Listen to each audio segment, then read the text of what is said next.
how's everyone doing? How's everyone enjoying the comedy festival so far? It's my first time here. Like it? Awesome. The first annual Pensacola Indie Fringe and Comedy Festival. And today we are here to discuss comedy playwrights and comedy writing. So, Clayton, we'll start with you. Why don't we have everybody introduce yourselves and your experience with being involved in writing comedy. Hi, my name's Clayton. Hi, Clayton. Hi, Clayton. No heckling, please. Minus Kip over there. I'm probably one of the newest ones to writing, I guess you could say. Well, I guess I don't know. I can't speak for everybody, but more recently, I've been doing the Kid Get a Job, the sketch comedy. I've been writing sketches for them, and then also I'm involved in the murder mysteries where we make murder funny. So that is the two main areas of my writing focus that I'm doing now. Next. Hi, I'm Marianne del Gallego, and actually I am a little bit newer to the actual comedy writing part. I've been, little known fact for people here, I used to write professionally when I was in the Philippines and in California for the newspaper, nothing haha funny. I wrote for the newspaper for 2 years, and I was a copywriter for 9 years, and then changed careers when I got here, but I've always been doing theater and film, and comedy is my strongest point, so when I met up with this dude next to me, he'll tell you. We sat down and we wrote a comedic series called Chasing Fame, and that is really where I started writing comedy. So I'm a little bit newer when it comes to writing comedy, but that's why I'm here. I'm Scott Warner, and as Marianne said, she and I got together and developed a web series, and I started writing more shorts after that, and just incorporating humor and comedy into my screenplays. And that's how I got started a few years ago with this little lady. I'm Connie Morris. I actually studied playwriting, and everything I've done is mostly for the stage. Studied playwriting at school, and have written most of the time ever since. Did a lot of theater, 20 years in children's theater here. And lately I've been doing the short, very challenging 10-minute play form, which is ripe for having a lot of comedy in that, so that's good. My name is Kip Hayes. I don't know what Clayton was talking about. I've been writing comedy plays since about 2011. Wow. Mainly at the 24-hour theater. I just started yesterday. Okay, nice. 2011 was like yesterday for me too. So, doing a lot of the 24-hour theater festivals. I've done that, I guess, like 13, 14, maybe 15 times now, because it's usually biannual. Lately, I haven't been writing that much because I'm a full-time grad student, but I have been recording vintage erotica in the style of children's books and posting them online. If you can get with me after the show, and I'll let you sample some. Jeez. Are they illustrated? Over, folks. I can illustrate them, yes. Okay.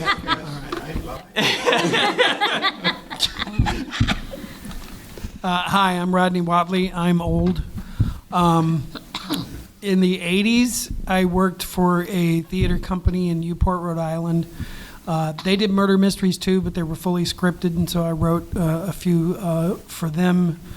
Then when I was living in Tallahassee, I wrote and performed a one-man comedy show, performance art kind of thing, plus had a show at Tallahassee Community College. It was a full-length comedy about serial killers. And then I had a play when it was, Theater West was over here. They premiered a comedy about alcoholics and addicts of various types that die, another comedy. And mostly been writing for the stage most of my life. Haven't really looked at publishing, just interested in writing something and getting it on its feet on the stage. Awesome. I want to really kick things off, and we'll start with you, Rodney, and work your way down the table. What was it that drew your initial interest in wanting to write, and specifically write comedy? Well, when I was growing up in rural Alabama, there weren't many people that were interested in theater or acting or performance art unless it was pretending to be their dad while they were chasing a coon through the woods.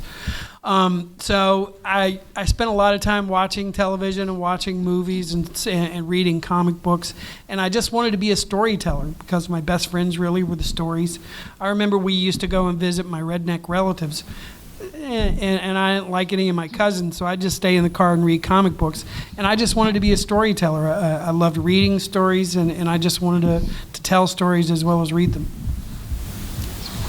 I'd say I really got interested in comedy and writing when I watched Batman Forever, the Tommy Lee Jones Batman movie. Even as a little kid, I thought it was very funny. And that was the first time I remember watching a movie and going like, wow, this really is just make-believe, and you could do this for a living. And this is something that really drew my interest. It's a pretty tight script. Go back. Don't crap on it. It's a pretty decent movie. It's actually pretty well plotted. I'll side with you on that. Thank you. Well, I can't remember when I didn't like to write. And my favorite book was Little Women, of course, Jo, and that was her ambition too. And I grew up, doing the puppet shows for my family and friends, and writing scripts for those. And then the first really serious play I think I saw was at Pensacola Junior College, and it was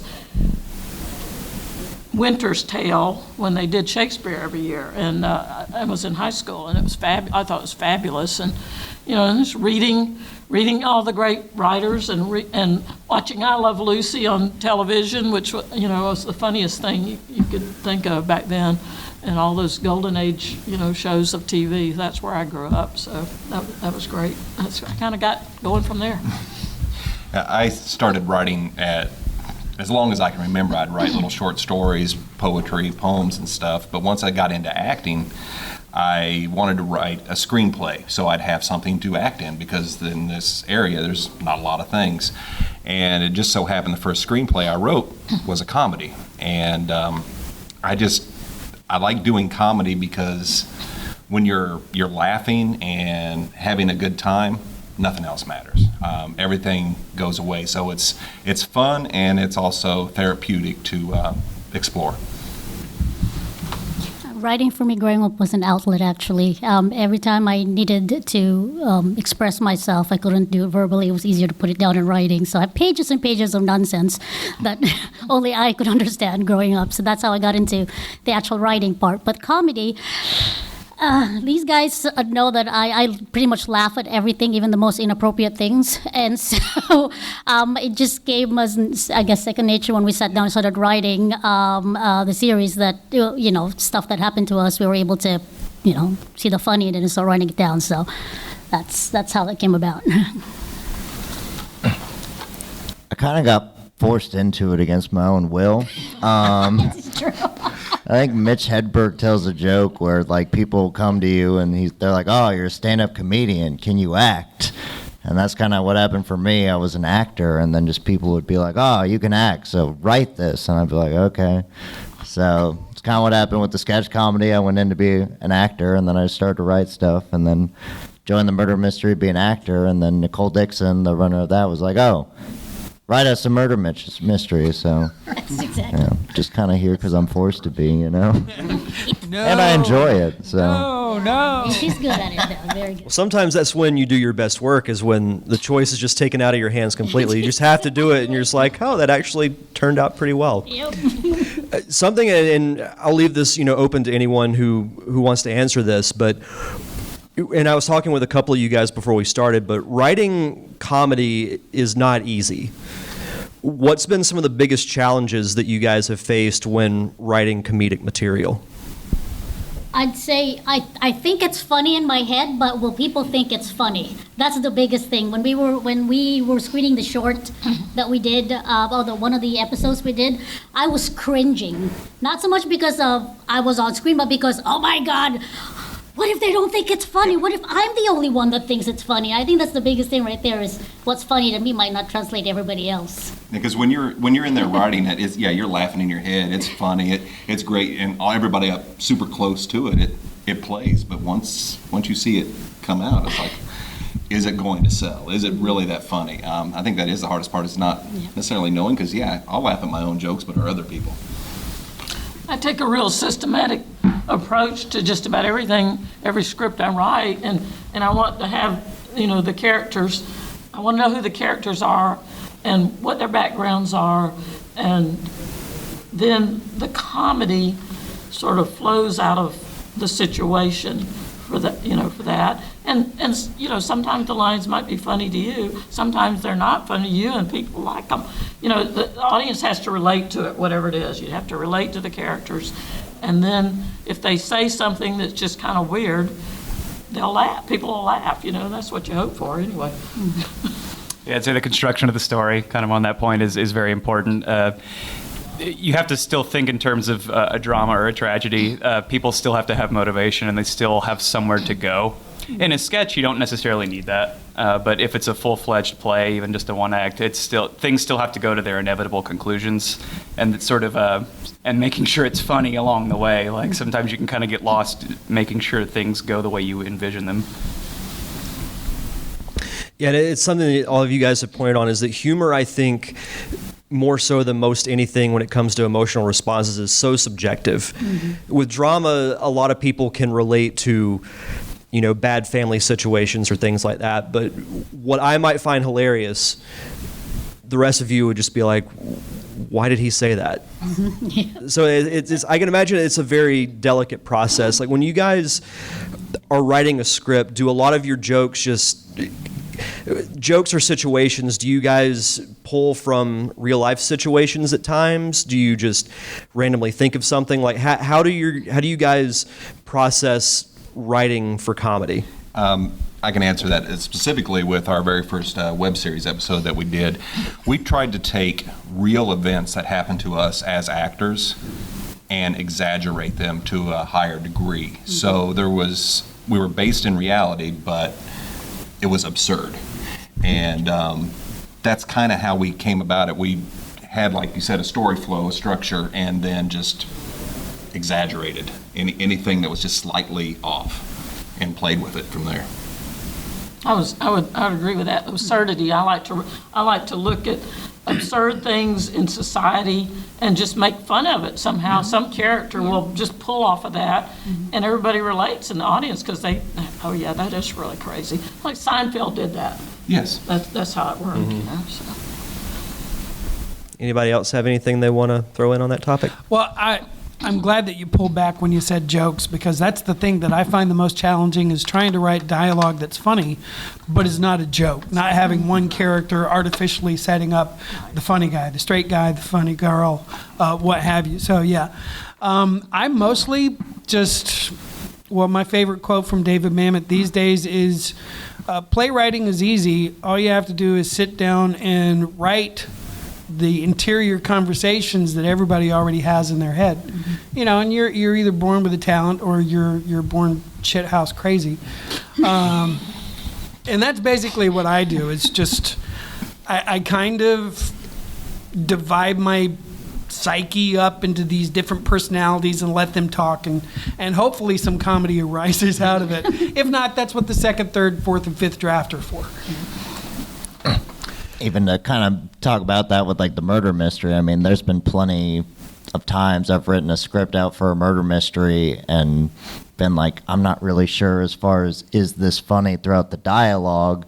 And then the actors especially find those moments and can almost add to it. Mm-hmm. So it's almost, you've written something, but even just the inflection of how somebody says it can be a complete game changer. So just because your line isn't funny, your intent and the timing of the line could overall then bring the script to life. So. Well, and that's a good segue into what I wanted to ask next. As much as you can plan, you write several drafts of your script, whether it's for a web series, a short, or for the theater. A lot of the funniest events that happen are spur of the moment. Do you guys have like a lot of experience with using improv lines in certain situations that you might find like in the moment might be better than what you had written out on paper? I can address that. I make most of my I spend most of my time in the arts as directing, and I've never met a script that I couldn't improve. And I feel the same way about my scripts. So when I'm working with actors, it's like if something funny pops into your head, freaking say it. And if it's good, we'll keep it. You know, that's what delete and enter keys are for. So yeah, I highly encourage it because the group mind is always the smartest. Yeah, Yeah. that's true. There's things that happen like when you film that you just don't expect, and when somebody comes off script and they just improv, and I always encourage anybody I work to just go with it. Yeah, we want to stick to what we have and written, but the actors, whether on play or screen, are what's going to bring those words to life, and they may say, well, you know, this would sound better if I say it this way, and damn, it does. So it's absolutely.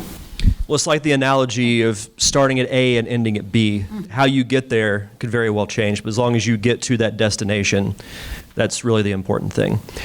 Are there any specific funny examples that might have happened, like say for you guys on set, of using an improv line that just was a real highlight from what you guys worked on? Well, basically, episode 2 of Chasing Fame, at the very beginning, where Chris Holloway, absolutely phenomenal actor, by the way, an improv actor. I don't think that was scripted. The entire thing with the fish sandwich, we gave him like a couple of lines, and it just turned into this huge thing. He just We went gave with it. him guidance, like here's point A, here's point B, get there. And we were in tears. We were laughing so damn hard. Yeah. So it was, just again another example of something just coming to life. Yeah, during 24-hour theater once, one of the actors was a consummate professional, and in rehearsal he was very quickly off book, and he really had his lines, because it's 24 hours. Very, very quickly he got all these lines. Then in performance, there was just one line he forgot, so we made up something. The line was something like, "Oh, this is terrible." He goes, "This blows," and that was hysterical. And the good thing about that is, like, as the writer, you can take credit for it and be like, "Yeah, I wrote that. That was all me." I'll say something that happened very recently for us with the murder mystery, and I know two of them are kind of familiar with this story, is we were trying to get the murder girl up on its feet, and, they had the gist of it, but we knew we could punch it up, and one of the moments we found was this character was so pretentious, he kept saying his name as Ramond, and the detective would just call him Raymond. And then he would always correct him, it's Ramond. And I think we hit that joke 15 times, if not more, in the show. And the audience loved it to the point where on our Thursday night show, they wanted to turn it into a drinking game. Like every time the detective corrects him, and it literally just became 16 lines of dialogue that was never existent in the script. It just became me and Brandon riffing off on each other, being like, Raymond, Ramond, and detective, yeah, and then it turned into a sub-joke. Sounds like the entire audience would have passed out by the end of the show. I did not encourage it. Does anybody have any questions that they want to ask the panelists? Please don't. We weren't prepared for this. We write, we don't So, answer. like, when you guys are writing, how do you get somebody to notice you're writing and not just, like, keep it on your personal laptop? Like, here it is, how does it get noticed? I ask people to read it. Yeah. Hey, will you read this? This guy reads a lot of my stuff. Yeah. No, it's good. I'm gonna say my biggest critic is probably my sister, which I'm very blessed to have because she will not BS me. She will tell me this is crap. So you just have to have the confidence, just be like, hey, what do you think of this, and get feedback on it, and just be open to the feedback. Some people I know are I wrote this and this can never be changed, but I don't think you grow or can really do much just with a cut and dry, I'm not willing to take any sort of criticism towards this. And even community theaters and professional theaters too, they'll accept scripts. Community theaters especially. PLT does the script reading. Yeah, absolutely. Yeah, Pensacola Little Theater does the script teasers. And in Mobile, where I live, every local theater will produce something original every year, at least one. So it's really just an email away usually. Yeah, these days with email submissions, I have students, and I've done it myself occasionally to help people. You just look up theater companies, regional, little theaters, what have you, and send them the script. Oftentimes you'll get a reply. Sometimes they get feedback, but at least somebody's reading your work. And every now and then, somebody might want to put it on. I have a former colleague. He teaches in Illinois, so he's probably high right now. But he used to just send out scripts, and the next thing you know, somebody in New York is producing it, somebody in Massachusetts is producing it, and keep going, keep going, keep going. Yeah, I've always had a couple of trusted advisors, trusted friends that will read the scripts first and give me some ideas and feedback, and then I do go to script teasers. I do send out to the different theaters producing, and I've had a few out. New York, I had something in New York, I had something in New Jersey and Atlanta. So, you just send them out, and sometimes they like them. Any other questions? Well, on her question, it makes me think that there's Facebook groups out there. I think maybe it's like Emerald Coast Film Group or whatever. Yes. That would be a good place to get a circle of people who might want to read your stuff. And some of them are filming. Pensacola actors. Yeah, they might want to read it, might want to film it, and you're right. If you join the local groups in your area, you can start meeting people who are like us, writing and developing and doing something. That's another way, is basically just make sure you get it out and don't just leave it on your hard drive. Just share and network. Unless it's bad, then just leave. No. Even if it's bad. Yeah, you could produce it yourself. That's what we did. Yeah. We didn't do it because it was bad, though. No. I don't think so. Any other questions? It's one for everybody. Obviously, you have learned that there's good and bad feedback, constructive feedback, unconstructive feedback, and presumably feedback is supposed to either make you motivated or motivated to change, to go and do something or other. Do you still have thin skin towards feedback? Or if not, have you gone the other way? What has been your action, response, overall view of feedback? I know I asked this to a bunch of classic writers, say,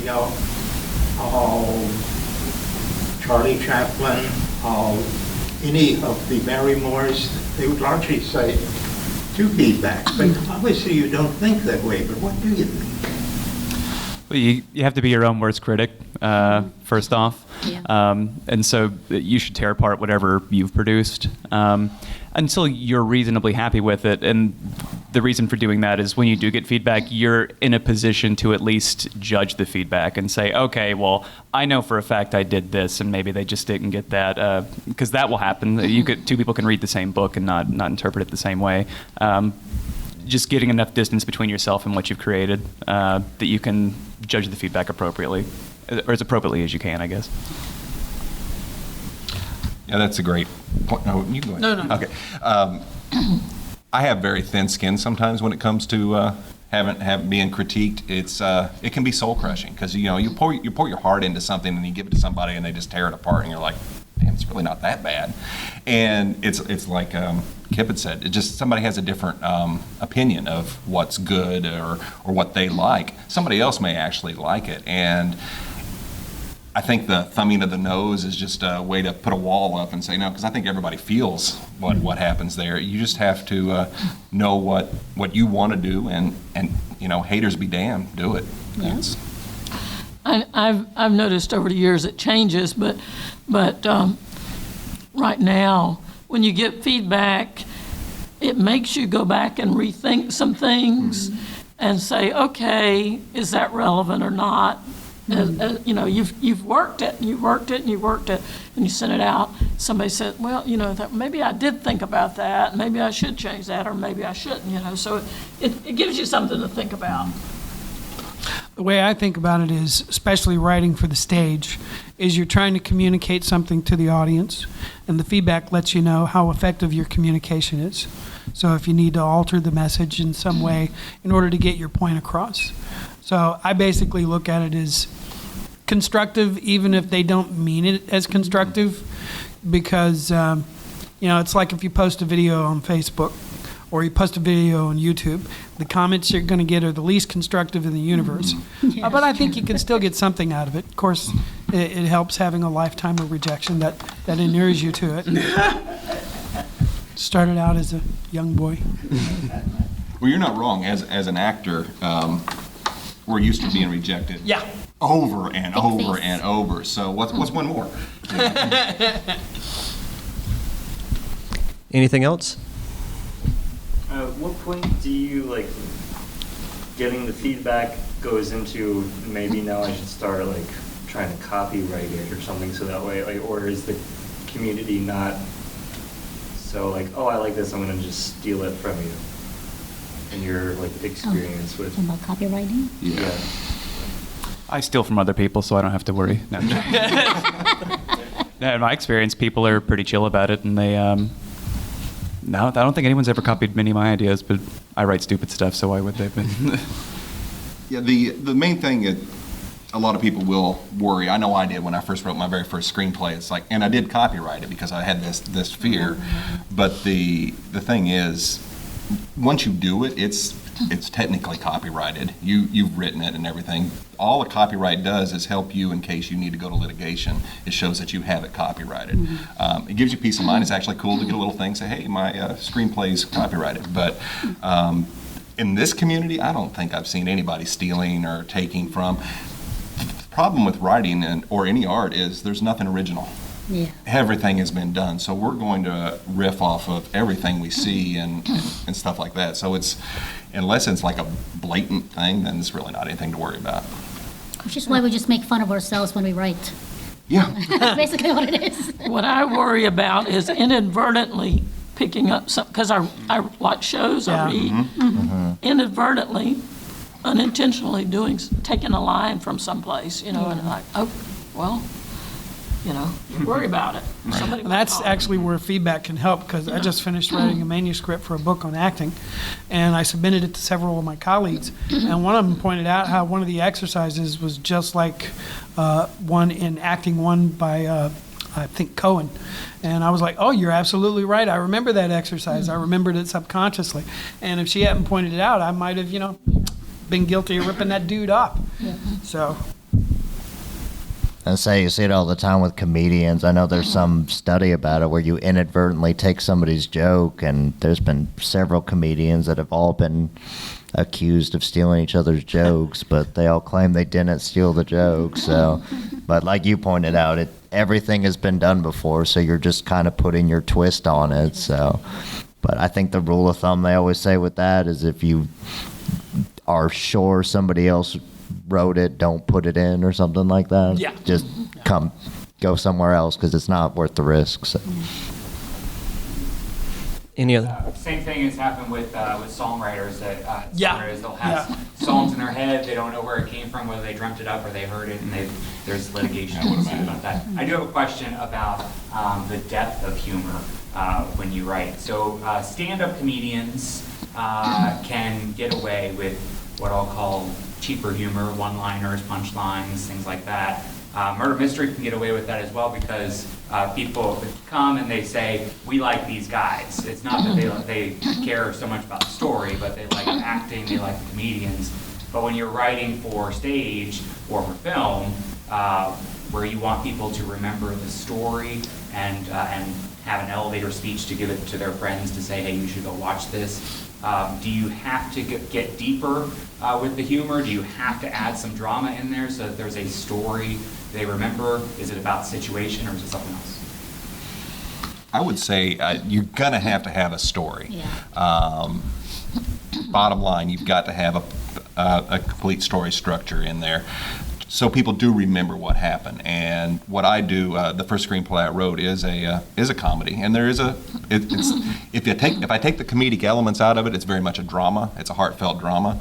So I like adding humor in. It's like an example, Shaun of the Dead, great horror film, funny as hell. So they still had the structure of a film and adding in the comedy. I don't know if I'm answering your question or where I'm going with it, but it's. I think you do have to have. You got to have your plan. Your story's king on that. Yeah. And characters that are relatable. Yeah. Yeah, that you want to be invested in what happens next to the characters, regardless, you want to look at the characters. Like with us, it initially we didn't really think it was going to turn into a series, but then we started developing the characters as we went along. So you got to have characters that people would want to know their backstories and want to know what they're going to do next. Yeah, it's never about the joke for me. It's about the character and how something they say may just be funny, and how they say it. And you have to have the great characters and the great story, and then stuff comes out of that. When I develop the characters and know all about them, they'll start writing the script for me. You know, you just kind of do it, and they come on and they join you. It happens. When it comes to the idea of the comic premise, you either have an extraordinary character in an ordinary situation or an ordinary character in an extraordinary situation, and that juxtaposition is a source of comedy. I tend to be, because of my favorite form of comedy is theater of the absurd, I tend to be attracted to darker characters. I had a script writing professor say that the characters in your script should be people that the audience want to sit down and have dinner with. And I was like, those people are boring. So I write about really up people. That's what I'm attracted to. And so the comedy really comes out of the situation and their reaction to the situation. Because we're all losers to some extent. So I focus on the loser aspect of personalities and then put them in life situations, and the comedy comes out of their reactions to it. Sounds like then people can kind of identify with some aspect of that character. Because we're all losers. Wow. I want to add on what Connie said is when you're writing, and if you have your character and you know all about that character, their history, their life and everything, they write themselves. You start, at least for me, I hear it. I hear them talking. I hear the dialogue. I see it all right there because you've developed the character. They're not just one-dimensional in for a prop. So that's important. And then you kind of have to stay in your element as far as, theater of the absurd. Are you going for slapstick? I mean, it just really depends, because comedy can go in so many different directions. You kind of have to have a clear cut. Obviously, you start with character, and then do you want to put them in a theater of the absurd world? Do you want to put them in a slapstick world? Do you want it to be more like a Coen Brothers film where it's funny, but it's serious and people die in it, but it's still funny for some reason? So. Anything else? Yeah. Well, you folks stay with comedy. I know there's that intimidating Hollywood and Broadway statement, a comedian really can't handle the good stuff, the hard stuff, the real stuff. Does that intimidate you? Does it bother you at all? I think something for me, I'm part of a writer's group, and it gets so frustrating when just people aren't getting it, and then you start to doubt yourself, but then you kind of have to refocus on why you're doing it and find the enjoyment in it again. If you're not enjoying it anymore, it's probably going to affect your work. So obviously you shouldn't just quit if it's your job, but I think you need to when you get to that point when it's not enjoyable, you need to find out why. And for me, I kind of took a break from that writing room and then refocused and then came back in with a different energy, because there was one script I was very adamant about, and I still am, and I'm gonna they just didn't get it, and it's fine. I mean, that's not everybody likes Harry Potter, but it's also the Bible. It's not everything's going to be everybody's thing, but you can find your market, find your people, talk to people, refocus, and then get back to doing it. So definitely there is an intimidating factor. A lot of people say once you get paid for something, you don't enjoy it anymore. So I think you got to refocus why you wrote in the first place. I think the two drama masks, the tragedy and comedy. I think that's representational of your only two options in life. You can either laugh at something or cry at something, and you can't just simply do away with one, unless Clayton says there's some burnout. When you die inside, right? But it's a yin yang sort of thing, and you see in Shakespeare and other plays, or even Neil Simon, that something can be somewhat touching and then very funny all of a sudden, or something can be terrifying and then funny. They go hand in hand. I always thought comedy got the short end of the stick. It's when you were talking about the subjectivity of laughter. Dying is easy, comedy is hard is the old phrase. So I always thought comedians deserved a lot more respect because comedy is harder. Yeah, that's what they say. It's easier to make people cry than it is to make them laugh. Yeah. Yeah, you can always shoot the dog, and then there it is. But get them to laugh about shooting the dog. The dog dies The and hits a only one banana laughing. peel. There you go.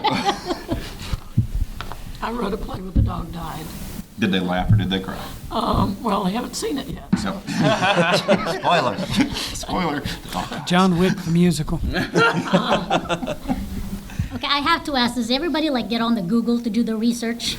Oh, yeah. Yes. Because that's, to me, is the most interesting thing, is course, to find what writers have in their search bars. I'm more of a Bing guy myself.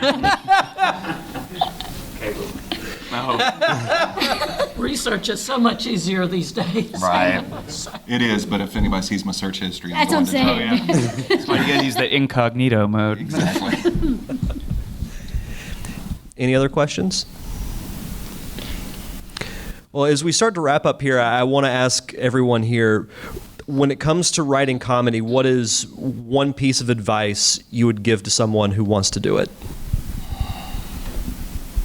I say this at all the Kitty Get a Job little panels that I've done, and I know Kyle Golden, definitely one of the actors and writers, reiterates this: just write. I mean, just write. Like, the worst thing you can do is just get shut down and be like, I don't think I'm good at this. Like, you'll find an audience eventually. I mean, I think one of the famous phrases I always try to keep in mind of myself is, if you can make 1% of the world laugh, you're going to be employed for a lifetime. So there's so many people that you can get your message out to. Just do it. Yeah, the same thing I was going to say. Just do That's it. copyright by Nike, by the way, and I apologize. Yeah, there's a hesitation because, like I said, you don't know if people will think it's funny, and you put so much of yourself into the stuff that you write. So it helps to have somebody that'll push you also, and tell you to write, and somebody that supports you and believes in you, and then you just have to just go out there and do it, really. That's the bottom line. Just do it. But That's everybody's line. That's Nike. don't We do do not know it better. don't do it if you don't enjoy it. I mean, if this is what you really like to do and you get enjoyment out of it, do it every day. Do it every chance you get, because it will just get easier. It'll start flowing more, and you'll find yourself writing more and more. My advice is to read, watch, read the best scripts, some of the best scripts, watch the best films of comedy. Harvey is one of my favorite plays. It is funny as heck all the time, every time I see it. And watch those comedies, watch Shakespeare, read Shakespeare's comedies. You'll learn how the form works and what works. And that's you'll learn the form. Absolutely. I know I'm stealing this from someone, but I don't know whom. If you have a favorite joke or a favorite line, just go ahead and take it out, then reread the scene or the whole script. Is that Mammoth? That's Mammoth. It's Mammoth. Take that line out and then reread the script or the scene, and does the scene still work? If not, then it's a scene. Rewrite it. That's great. I've not heard that. Yeah, he also said character-driven means the writer was too lazy to come up with a plot. I would just say, in addition to just do it, copyright Nike, be sure and get other people to read it. Don't just keep it to yourself. Get it out. Whether it's, Mom, read this. Dad, as soon as you're done beating me, read this. However you can get the message out, just get the message out. Fantastic. Well, thank you guys so much for taking the time to do this panel. Let's give these guys a nice round of applause.